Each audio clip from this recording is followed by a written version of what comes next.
예레미야 예가 5장 21절 한 절만 보도록 하겠습니다.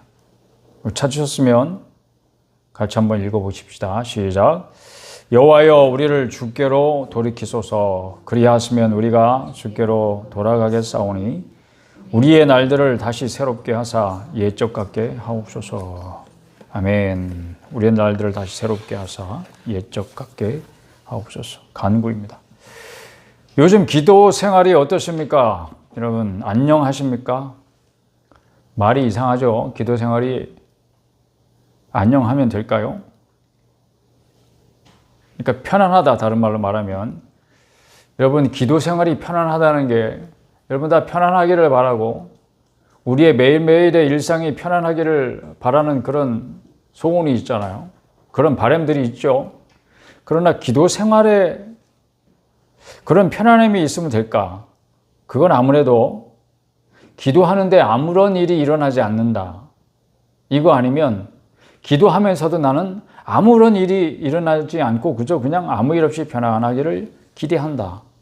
그러니까 기도하면서 뭔가 새로운 역사가 일어나고 뭔가 뒤집어지고 뭐가 바뀌고 이런 아무런 기대를 하지 않는다. 둘 중에 하나가 아닐까 싶습니다. 지난 주간에 어머니를 뵈러 갔다가 옛날 제가 어렸을 때 출석하던 그런 교회 이야기가 나왔습니다. 대화 중에 40년도 더 된 이야기입니다. 예배당 바닥을 우리 어머니와 함께 신앙생활 하시던 분들이 직접 판에서 기독글을 만드신 이야기를 들려주셨습니다. 그때 그 예배당 바닥에 기독글이 있었습니다. 그래서 거기다 그 나무로 된, 제 기억하기로 나무로 된 뚜껑을 만들어 놓고 그 기독글에 들어가려면 그 뚜껑을 열고 그 안으로 들어갔던 그런 기억이 있습니다. 저도 그 기독글에 들어가서 혼자 기도하기도 하고 또 학생들 같이 기도하고 전도사님하고 같이 들어가서 기도했던 그런 추억이 있습니다. 그곳에서 뜨겁게 정말 우리 어머니들이 몇 시간씩 기도하면서 깊은 은혜를 체험하신 이야기들. 이게 뭐 그냥 특별한 날이나 혹은 하루 이틀 아니면 부흥회 때나 이럴 때만 그런 게 아니라 일상이었습니다. 일상. 그때는 왜 이렇게 기도 생활이 간절하고 열렬했을까요? 지금 생각해 보면 그때 왜 그랬을까요? 그렇게 여쭤보니까 그때는 살기가 힘들었다. 너나 할 거 없이 가난했다. 이것 때문에 정말 하나님만 의지할 수밖에 없기 때문에 그렇게 기도가 절실하고 또 뜨겁고 그리고 길게 기도할 수밖에 없었던 거죠. 그러면서 하나님이 주시는 헤아릴 수 없는 신비한 은혜를 체험하기도 하고 또 정말로 하나님께서 긍휼을 베풀어 주셔서 많은 축복을 경험한 것이 사실입니다. 요즘 우리 기도 생활은 어떻습니까? 길고 간절하고 열렬한 기도가 일상인 분들은 찾아보기가 어려운 그런 시대가 된 것 같습니다. 제 자신을 포함해서. 아니, 기도가 일상생활인, 그러니까 우리의 일상생활 중에 기도가 규칙적으로 다 언제부터 언제까지 몇 시 혹은 이렇게 정해진 기도의 시간 있는 것, 그런 성도 자체를 찾아보기 어려운 지경 아닙니까? 왜 그렇게 되었습니까? 그러면 지나간 시대 우리 부모 세대의 뜨거웠던 그 기도 생활과 비교해보면 답이 딱 나올 것 같아요. 물질적으로 풍요로운 삶을 살게 되었다는 뜻입니다. 그만큼 생활이 편안해졌다는 거죠. 안녕해졌다는 것입니다. 하나님 앞에 그만큼 간절히 매달려야 할 필요가 별로 없어졌다는 뜻 아니겠습니까? 이거 분명히 하나님의 축복입니다. 지나간 시대에 비교하면 우리는 더할 나위 없는 하나님의 놀라운 축복 가운데 살고 있습니다. 그만큼 대한민국이 잘 살게 되었습니다. 그게 정말 하나님의 축복이 아니고 뭐겠습니까? 이게 이제 기도하신 분들은 그걸 알고 있습니다. 기도하지 않고 그냥 열심히만 살았던 사람들은 자제덕인 줄 알지. 자기가 열심히 사는 결과인 줄 알지. 그러나 기도하신 분들은 이게 정말 하나님의 축복이다. 우리가 열심히만 한다고 모든 게 다 되는 것이 아니라는 것을 다 경험으로 지금도 그렇잖아요, 여러분. 우리가 뭔가 잘 살고 싶어서, 성공하고 싶어서, 뭐 공부 잘하고 싶어서, 뭔가 목표를 이루고 싶어서 열심히 하잖아요. 나름대로 얼마나 세상에 열심히 삽니까? 바쁘게 살고. 그런데 다 성공합니까? 다 목표를 성취합니까? 그렇지 않아요. 반드시 도움이 있어야 합니다. 우리는 그걸 잘 알고 있습니다. 특별히 기도하시는 분들은 그걸 너무나 잘 아실 겁니다. 그런데 그렇게 축복을 받고 정말 하나님의 은혜로 우리를 긍휼히 여기시고 우리를 이렇게 행복하게 잘 살게 그렇게 해주신 우리의 삶이 하나님께 대한 감사, 그 은혜에 대한 보답, 이런 생활로 지금 가고 있는가? 그것이 아니고 신자로서의 이 기도 생활이 냉랭하게 식어지는 것, 그래도 좋은 걸까요? 제가 이제 이렇게 질문을 던지고 말씀을 시작합니다. 근데 제가 오늘 이 말씀을 드리려고 하는 것은 우리의 기도 생활을 비판하려고 하는 것이 아닙니다. 또는 우리의 영적인 상태가 어떻다 이런 말씀을 드리려고 하는 게 아닙니다. 첫째는 우리 자신의 기도 생활이 어떤가 이거 스스로 돌아보면 하나님의 뜻을 분명히 알게 될 거라는 말씀을 드리고 싶습니다. 그리고 두 번째는 과거에 우리 한국교회 성도들이 그렇게 열렬하게 기도 생활을 했던 이유를 다시 돌아보자. 그럴 때 자신의 문제가 너무 컸다는 거예요. 자신의 문제. 그러니까 자신의 가난을 벗어나고자 하나님의 도움 외에는 도움받을 데가 없으니까 너무 간절하게 하나님의 도움을 구하기 위해서 그렇게 기도했습니다. 자기 문제가 너무 크다 보니까 주위를 뭐 돌아볼 여유가 없었죠. 다른 사람들의 형편을 살피고 배려하고 그들을 돌보고 이런 거를 할 여유가 없었단 말이죠. 물론 그 가운데 저는 하나님이 분명히 하시는 일이 있다고 믿습니다. 하시는 일이 있었습니다. 그 시대는 그랬어요. 그렇게 해야만 했던 것입니다. 그게 그 시대를 향하시는 하나님의 뜻이었습니다. 그렇게 가는 거예요. 오늘 개인적인 신앙생활에서도 이것만 잘할 게 아니라 저것도 잘했으면 좋았을 것을. 그 지나간 시대의 이야기는 하는 게 아니에요. 물론 자기 반성이라는 건 있을 수 있습니다. 그러나 그 가운데서 하나님의 섭리를 믿는 우리는 그렇게 자기의 문제를 가지고 그 문제가 너무 커서 그 문제를 가지고 하나님 앞에 와서 그 기도골 냄새나는 기도골 막 여러분 습한 냄새 막 땀 냄새, 곰팡이 냄새 그런 것 아랑곳하지 않고 그 속에서 절규하면서 부르짖으면서 정말 눈물 콧물 흘리면서 그렇게 기도할 수밖에 없게 만드신 것도 하나님의 뜻이라고 저는 분명히 믿습니다. 그래서 이루어놓은 것들이 있으니까. 그러나 우리 시대에 편안한 생활 때문에 기도가 식어졌습니다. 그리고 기도에 대한 절실한 필요성도 사실 느끼지 못하는 경우가 많죠. 그러니까 기도 생활을 한다 하는 분들도 이게 이제 의무같이 되죠. 의무.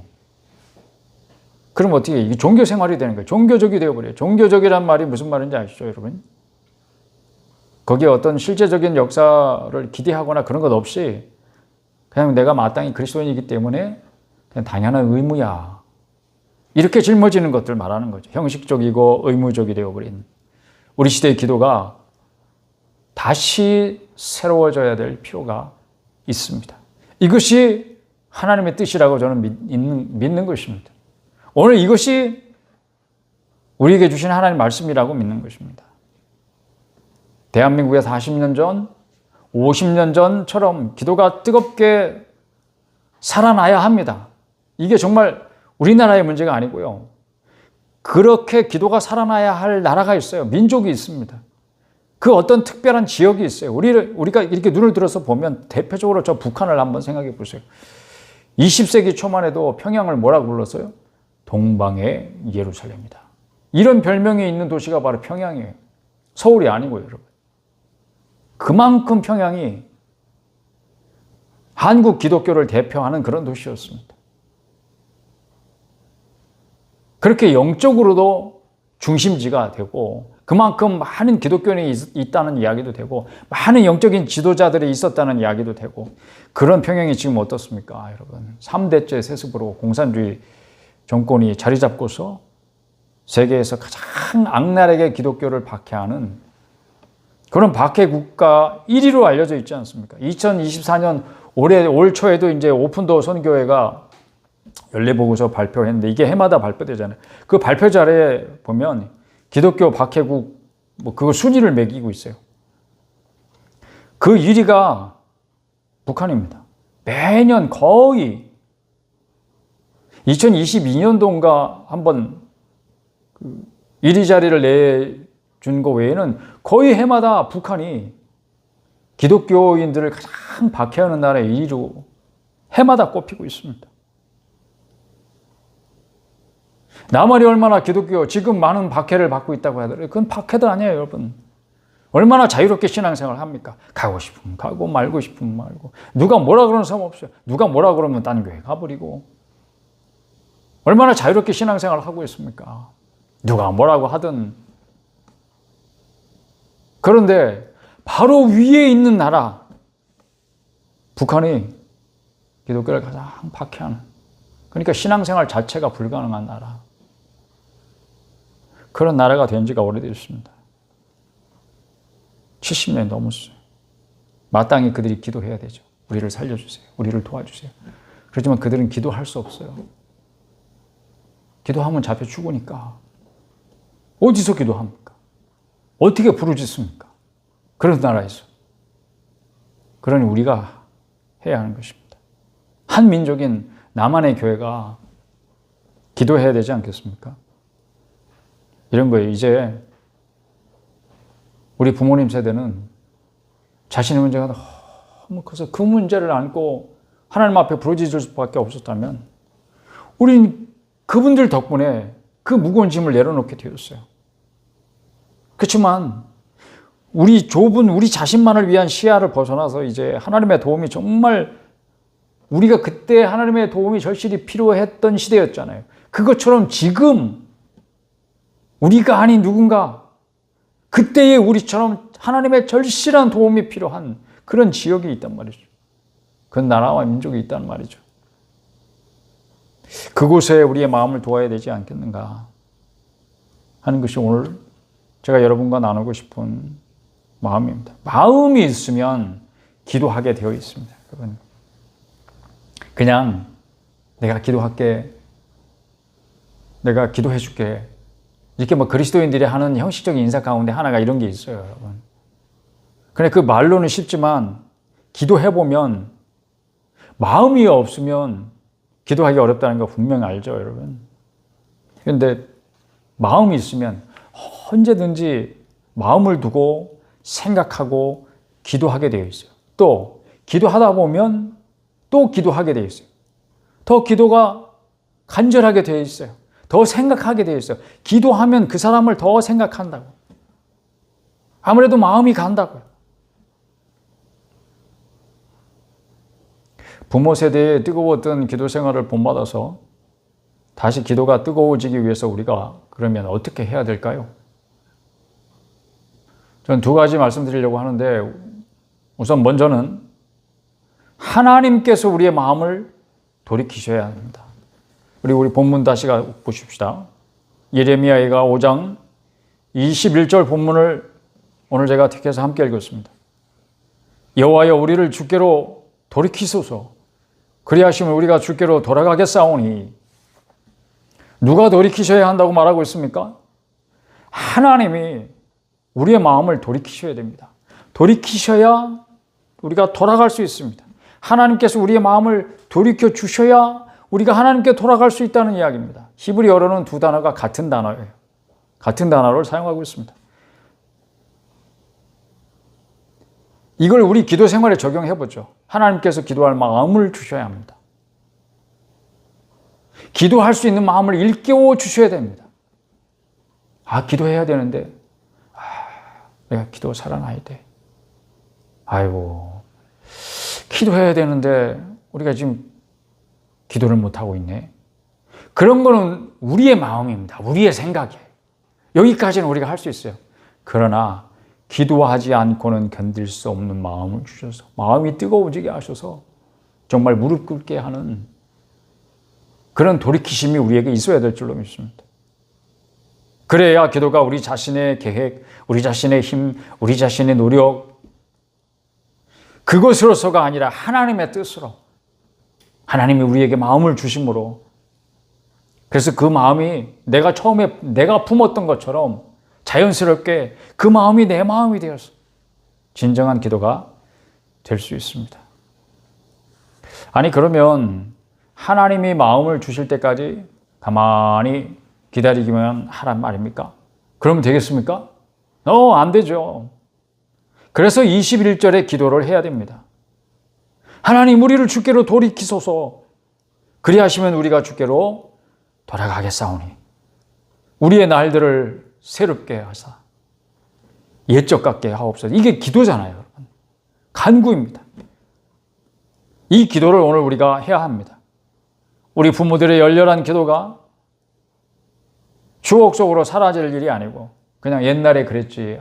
그때는 정말 다 같이 힘들게 살았어. 그래서 그냥 몇 시간이고 하나님 앞에 그냥 힘들게 하루 종일 열심히 일하고 와서는 그저 저녁이라고 한술 뜨고 교회 와가지고 몇 시간씩 기도거려서 그렇게 시간 가는 줄 모르고 기도했었지.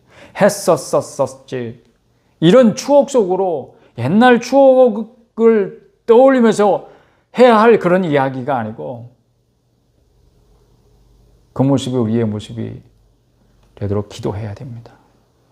그러니까 우리가 진짜 기도로 들어가기 전에 리허설이 필요한 거예요. 리허설. 준비 기도가 필요한 거예요. 기도도 준비가 필요합니까?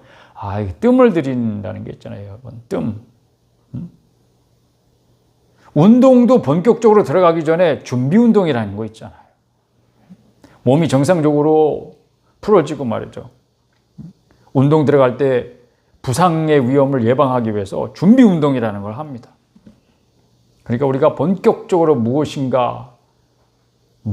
위해서 혹은 누구를 위해서 어떤 곳을 위해서 어떤 일들을 위해서 기도하기 전에 우리는 가장 먼저 이 기도부터 해야 될 것입니다. 우리에게 기도를 가르쳐 주신 주님, 하늘에 계신 우리 아버지요. 이렇게 시작하는 주님께서 우리의 기도를 가르쳐 주셔서 할 때 주님께서 제자들에게 가르쳐 주신 기도, 우리가 그걸 주기도문으로 외우고 있잖아요. 그건 암송하라고 우리에게 가르쳐 주신 게 아니에요. 그렇게 기도하라고 가르쳐 주신 거죠. 그처럼 오늘 이 말씀이 우리가 마땅히 해야 할 기도를 가르쳐 주시는 것이라고 여러분이 받으시면 정말 간절한 마음으로 함께 기도하실 때 우리의 날들을 다시 새롭게 하사 옛적 같게 하실 줄로 믿습니다. 그래서 다시 새롭게 우리 어른들의 부모 세대의 그 열렬한 기도가 우리 기도 생활의 모습이 될 줄로 믿습니다. 왜? 그래야만 한다면. 이젠 그래야 하기 때문에. 그리고 두 번째로는 우리의 안이한 신앙생활, 특별히 기도 생활을 회개해야 합니다. 잘못했어요. 기도 쉬는 죄를 범한 것을 용서해 주세요. 이것으로 그치지 않은 말씀을 드리는 게 아니에요. 기도에 대한 태도를 바꾸는 것, 여기까지 제가 말씀드린 것입니다. 기도에 대한 태도, 여러분 어떻습니까? 여러분, 우리의 마음은 이미 높아졌어요. 그 증거가 뭐냐고요? 기도 안 하잖아요. 기도가 열렬하지 않잖아요. 그러니까 우리의 기도는 얼마나 형식적입니까? 얼마나 추상적이에요, 여러분. 이거 어떻게 표현하면은 더 적절한 표현이 될까? 이런 거 고민을 하고 있고. 기도를 잘하고 싶은 그런 쓸데없는 생각이나 하고. 기도는 잘하는 게 아니에요. 기도는 간절하게 해야 되는 거지. 기도는 정직하게 해야 되는 거지. 기도는 길게 해야 되는 거지. 물론 짧아도 하나님이 안 들어주시냐? 그게 아니에요. 제가 말하는 기도는 그런 짧고 일상 바쁜 생활 중에 잠깐 하나님의 도우심을 구하는 그런 기도를 말하는 것이 아니고 좀 더 긴 시간 하나님 앞에 헌신하는 기도에 대해서 특별히 말씀드리고 있는 것입니다. 기도는 길어야 합니까? 길어야 합니다. 여러분 해보시면 압니다. 왜 길어야 하는지. 기도한다고 앉아서는 졸지를 않나. 온갖 잡생각에 사로잡혔다가 시간 돼서 일어나지를 않나. 여러분 철야 기도 해보면 알잖아요. 새벽 기도 해보시면 알잖아요. 얼마나 여러분이 정말 깊이 들어가서 하나님 만나고 하나님 임재 가운데 두려워 떨면서 그렇게 기도의 시간을 가지고 계십니까? 그게 어렵다고.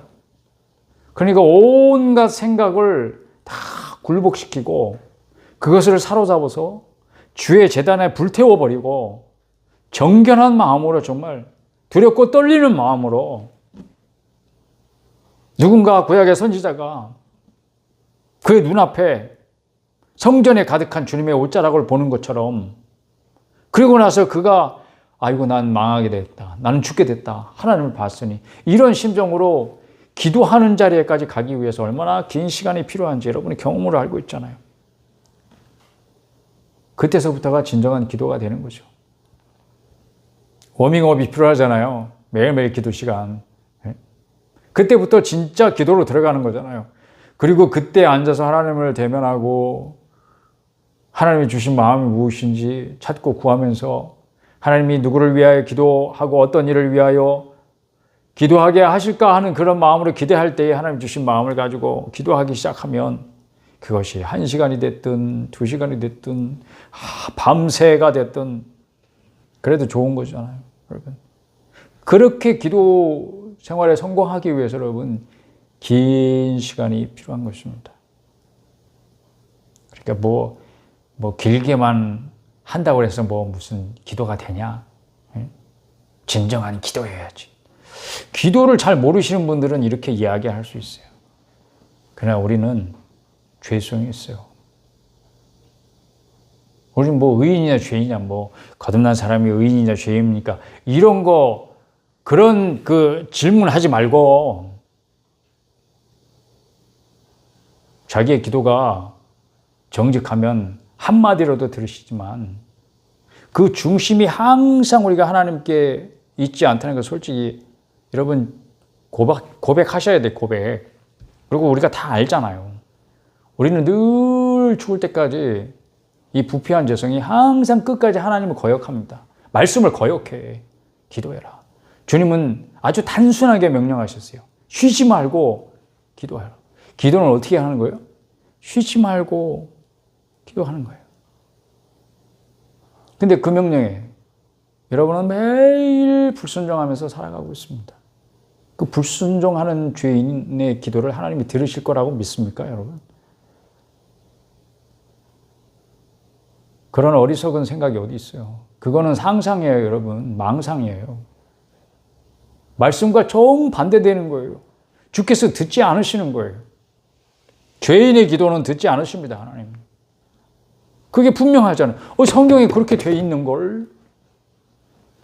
그러니까 여러분들이 기도하지 않으면서 나는 언제든지 기도할 수 있어.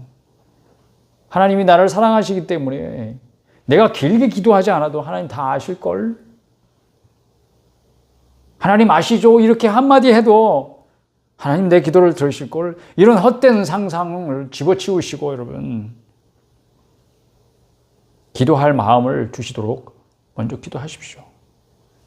그게 제 첫 번째 부탁입니다. 그럴 때에 사실은 두 번째 이 일, 아니한 기도 생활을 회개하는 것도 하나님이 하게 하실 것입니다. 사실은. 회개할 마음을 주셔서 회개해야 진정한 회개가 되는 거니까. 이건 뭐라고요? 잘못했습니다. 이런 고백이 아니고 자백이 아니고 물론 그런 자백으로부터 회개가 시작되지만 그리고 우리의 의지를 굽어해서 기도를 거절하고 기도하라고 하면 온갖 핑계를 대면서 그 말씀에 불순종하던 우리의 기도에 대한 태도를 바꾸어야 합니다. 그것은 우리의 의지의 작동이죠, 여러분. 그럼 어떻게 해야 됩니까? 여러분이 굴복하셔야죠. 3장 29절에 보십시다. 애가 3장 29절.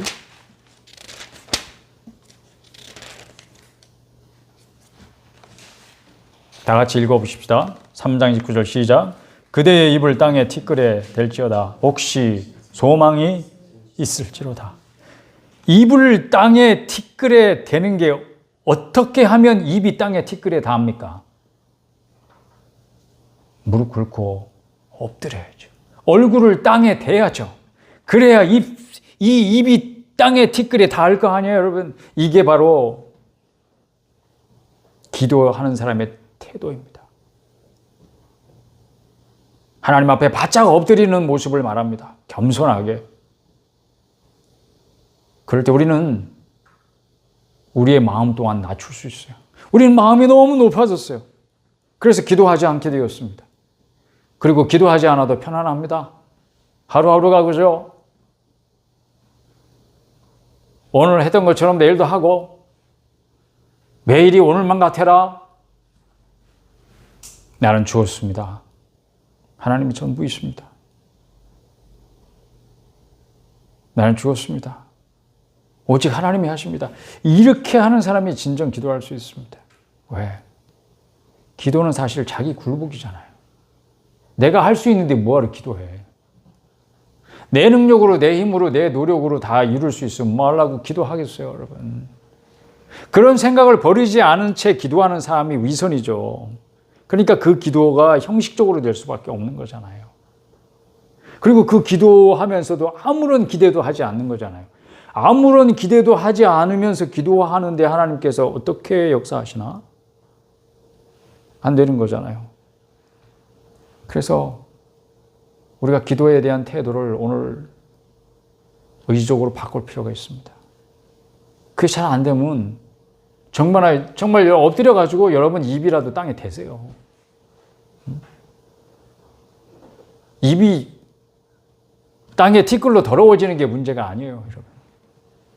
하나님 앞에 정결하지 못한 여러분의 마음이 진짜 문제인 거지. 그 마음을 어떻게 바꾸실래요? 할렐루야.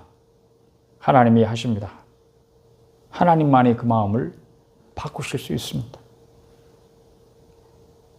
그래서 여러분들이 기도하면 할수록 그 사실이 믿어집니다. 믿어지는 거예요. 기도하면 할수록, 그래서 기도가 더 간절해지죠. 기도하면 할수록 뜨거워집니다. 그렇게 여러분의 기도 생활이 살아날 수 있기를 축복합니다. 사랑하는 성도 여러분, 다시 정리하자면 하나님께서 우리 마음을 돌이키게 하셔서 간절하고 정말 뜨겁고 열렬했던 한국교회의 기도, 우리 어머니들의 기도, 우리 부모 세대의 기도가 다시 새롭게 살아나도록 간구하고, 그리고 우리의 안이했던 기도 생활, 우리 현재 모습을 돌아보면서 그걸 겸손하게 엎드려서 하나님 회개할 때, 돌이킬 때에 하나님이 정말 돌이키게 하소서, 우리의 기도에 응답하셔서 하나님이 우리로 하여금 돌이키게 할 때, 돌아서게 할 때에 하나님 일하시도록 기도할 때에 우리의 영이 부흥케 될 줄 믿습니다. 교회가 새롭게 될 줄 믿습니다. 거듭나야 되는 거, 거듭나는 게 새 삶이죠. 새 생명이죠. 새 생활이죠. 새 교회입니다. 우리의 기도가 우리 자신을 위해서 이제는 더 이상 필요 없을 수도 있죠, 여러분. 그러니까 기도 안 하고 계신 거 아니에요? 여러분이 정말 절실하다면 기도하셨겠죠. 하고 계시겠죠, 지금. 근데 여러분들이 여러분 자신을 위해서는 그렇게 절실하지 않을 수 있어요. 그러니까 제가 안녕하냐고 물어본 거예요, 서두에서. 이 설교를 시작하면서. 여러분의 삶은 정말 말 그대로 하나님의 놀라우신 축복을 받아서 아무런 부족함 없이 정말 안녕할 수 있어요. 그렇게 되기를 또 바라고요. 그러나 정말 우리의 기도가 필요한 나라가 있습니다. 민족이 있어요. 그런 어떤 지역이 있을 수 있습니다. 스스로의 힘으로 기도할 수 없는, 기도해야만 되지만 누구보다도 절실한 필요를 가지고 하나님 앞에 엎드려야 되지만 부르짖어야 되지만 그럴 수 없는 이웃들이 우리의 마음에 채워져 가지고 우리가 그들을 위해서 기도하지 않고는 견딜 수 없도록 역사해 주시기를 간구합니다. 주여 우리를 주께로 돌이키소서. 우리의 날들을 다시 새롭게 하소서. 옛적 같게 하옵소서. 할렐루야.